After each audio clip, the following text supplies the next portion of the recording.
नमस्कार दोस्तों।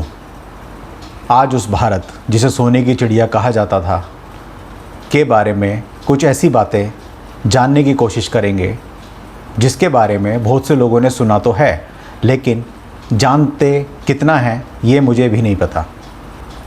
भारत वो सोने की चिड़िया हुआ करता था जिस पर दुनिया की नज़रें बार बार पड़ी और इतनी बार पड़ी कि उस चिड़िया के पंख नोच नोच कर उस भारत को गरीब बनाने की बार बार कोशिश की गई। वैसे तो जब इस्लाम धर्म भारत के अंदर आया तब तक भारत बाहरी दुनिया से बिल्कुल अलग था, यानी कि भारत के बारे में बाहर की दुनिया में लोग बाग इतना नहीं जानते थे।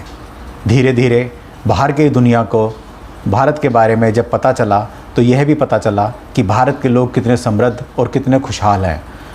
वहाँ पर प्रकृति ने अपना जो दिल खोल कर खजाना लुटा रखा है वह पूरी दुनिया में कहीं पर भी नहीं था, जिसका असर यह हुआ कि जिन सूफियों की वजह से इस्लाम धर्म भारत में सिर्फ इसलिए पनपा कि यह एक धार्मिक धर्म है और इसके बारे में लोगों को यानी कि भारत के लोगों को भी ज़्यादा नहीं पता था। लेकिन जैसे ही यह बात भारत से बाहर पहुंची तो बाहर के लोगों को यह पता चला कि यहाँ पर धर्म ही नहीं बाकी सारी चीज़ों की भी कोई कमी नहीं है। उसके बाद शुरू होता है लूटपाट का एक ऐसा दौर जिसके बारे में आज बात करना इसलिए ज़्यादा ज़रूरी हो गया है कि क्या था वो भारत जिस पर लोगों की नज़र पड़ी और उसे बार बार लूटा गया। चाहे मोहम्मद गोरी हो, महमूद गजनवी हो या बाबर हो, जब वो यहाँ आए और जितना हो सकता था उतना वो लूट कर भारत से ले जाते रहे। लेकिन उसके बाद जो भी मुस्लिम आक्रांता भारत पर आया वो कब्जा कर कर बैठ गया। उसने कहा बार बार ले जाने से अच्छा है कि मैं यहाँ पर ही बैठ जाता हूँ, और भारत को लूटना शुरू कर दिया। फिर बात आती है उन अंग्रेज़ों की जिन अंग्रेज़ों की पूरी दुनिया में कोई औकात ही नहीं थी। शहंशाह जहांगीर, जिसके ज़माने में अंग्रेज़ों ने भारत में आने की कोशिश की। जब सर थॉमस रॉ इंग्लैंड से भारत आया सिर्फ एक इजाज़त लेने के लिए कि उसे व्यापार करना है भारत के साथ, जिसकी परमिशन लेने के लिए या जिसकी इजाज़त लेने के लिए वह जहांगीर के दरबार में गया, तब उस वक्त शहंशाह जहांगीर के जन्मदिन का समारोह चल रहा था। उस समारोह में उसने देखा कि एक बहुत बड़ा तराजू बीचों बीच दरबार के रखा हुआ था, जिसके एक तरफ राजा मुकुट, हीरे जवाहरात और अपने सोने हीरे चांदी से जड़े लबादे के साथ बैठा, तो जिसका वज़न करीब करीब 250 पौंड तोला गया। और दूसरे पल्ले में बारी बारी से बोरियों के अंदर कभी चांदी, सोना, हीरे जवाहरात, खाने की चीज़ें रखी जाती थी और उतार कर बाहर जनता को बांट दी जाती थी। सर थॉमस रॉ यह सोच रहा था कि इन बोरियों में हकीकत में सोना, चांदी, हीरे जवाहरात या खाने की चीज़ें हैं या सिर्फ महाराजा दिखावा करने के लिए ये सब कर रहा है।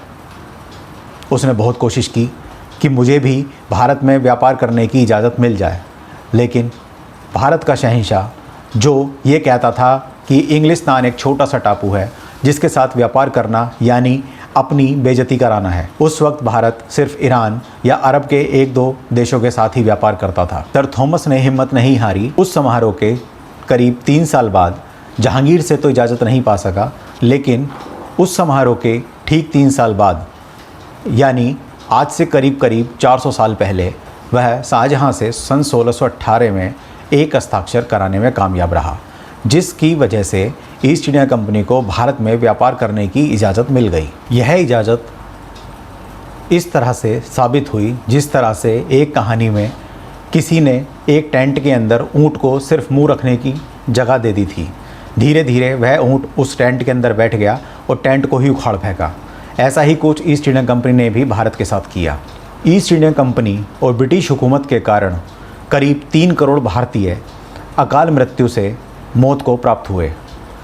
अब सोचने वाली बात यह थी कि जिस भारत की उपजाऊ भूमि जिसने हमेशा लोगों को खाने के लिए खाना दिया, जो कभी भूखा नहीं मरने देती है, उस धरती पर ऐसा क्या हुआ जो 3 करोड़ लोग सिर्फ अकाल से मर गए। अकाल तो प्राकृतिक आपदा की श्रेणी में आता है, फिर इसके लिए ईस्ट इंडिया कंपनी या ब्रिटिश हुकूमत कैसे जिम्मेदार हो गई? इसका कारण भारत में आने वाले इस तरह के खौफनाक अकाल की बुनियादी वजह बेरहमी से किए गए शोषण, संसाधन के असंतुलित आयात और ठीक अकाल के दौरान क्रूर तरीकों से मांगे गए टैक्स की वसूली थी। किसान खुद भूखे रहते थे, लेकिन फसल उन्हें तैयार करनी होती थी क्योंकि ब्रिटिश हुकूमत का या ईस्ट इंडिया कंपनी का टैक्स उन्हें चुकाना जरूर होता था और सरकार मरते हुए लोगों से भी टैक्स वसूलने पर तुली रहती थी। एक छोटी सी कंपनी कैसे इतनी मजबूत हो गई कि वह पूरे भारत पर राज करने लगी? ऐसा क्या कारण रहा जो ईस्ट इंडिया कंपनी पूरे भारत को अपने कदमों के नीचे दबाने पर कामयाब हो गई? मुग़ल सल्तनत से आज्ञा मिलने के बाद ईस्ट इंडिया कंपनी ने भारत के तटीय शहरों में एक के बाद एक अपने कार्यालय स्थापित करने शुरू कर दिए, जिन्हें बाद में फैक्ट्री बोला गया। इन फैक्ट्रियों से उसने मसाले, रेशम और दूसरी चीज़ों का निर्यात करना शुरू कर दिया। लेकिन मामला यहीं तक सीमित नहीं रहा और ईस्ट इंडिया कंपनी इससे आगे भी बढ़ गई। चूँकि ईस्ट इंडिया कंपनी की दूसरे यूरोपीय देशों में भी लड़ाई झगड़े चलते रहते थे और उस वक्त एक दूसरे का माल या जहाज़ लूटने में उनको कोई दिक्कत नहीं महसूस होती थी, इसलिए ईस्ट इंडिया कंपनी को भी अपनी सेना और अपने लोगों की ज़रूरत पड़ती थी, जिसके लिए अंग्रेज़ों ने अपनी फैक्ट्रियों में स्थानीय निवासियों को नियुक्त करना शुरू कर दिया। धीरे धीरे वो फैक्ट्रियाँ इतने फ़ायदे में जाने लगीं कि किसी पुराने किले को खरीदकर वो उसके अंदर अपनी छावनियाँ भी बना लेते थे और उस किले को अंग्रेज़ों की ईस्ट इंडिया कंपनी का ऑफिस कहा जाता था। जब कंपनी की सैन्य शक्ति और आर्थिक स्थिति मजबूत हुई तो वह रियासतों के छोटे मोटे झगड़ों में भी एक मीडिएटर का काम करने लगे। किसी राजा को सिपाहियों के दस्ते भिजवा दिए, किसी नवाब को अपने दुश्मन को नीचा करने के लिए तोपें दे दी, तो किसी को जरूरत के समय पैसा उधार दे दिया। इस जोड़ो तोड़ के जरिए धीरे धीरे उन्होंने अपने पैर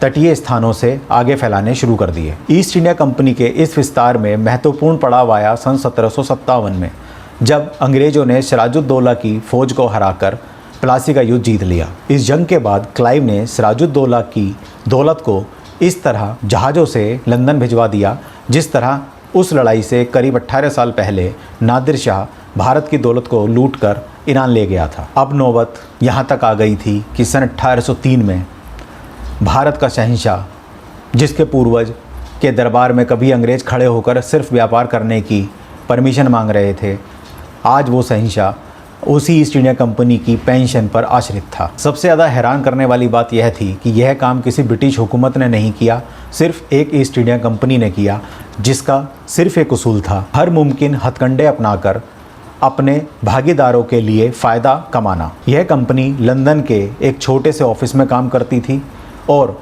एक सदी बाद भी उसके कर्मचारियों की संख्या केवल 35 थी। लेकिन इसके बावजूद दुनिया में ऐसी कोई भी कंपनी नहीं हुई जिसमें ईस्ट इंडिया कंपनी के बराबर की ताकत हो। इसमें कोई शक नहीं कि ब्रिटेन से शिकायत करने के लिए भारत के पास काफ़ी सारे तथ्य हैं। सन 1700 में भारत अकेला 22.6% के हिसाब से दौलत पैदा करता था, जो तमाम यूरोप की पूरी आमदनी के बराबर थी। लेकिन भारत की आज़ादी के बाद सन 52 तक यह हिस्सा मात्र 3.8% रह गया। आज ये सभी बातें इसलिए करने का मन करा कि सन 2014 के बाद भारत की जनता जो एक नए भारत के उदय होने का इंतज़ार कर रही है, उसके साथ सिर्फ़ और सिर्फ वही ईस्ट इंडिया कंपनी वाला इतिहास दोहराया जा रहा है।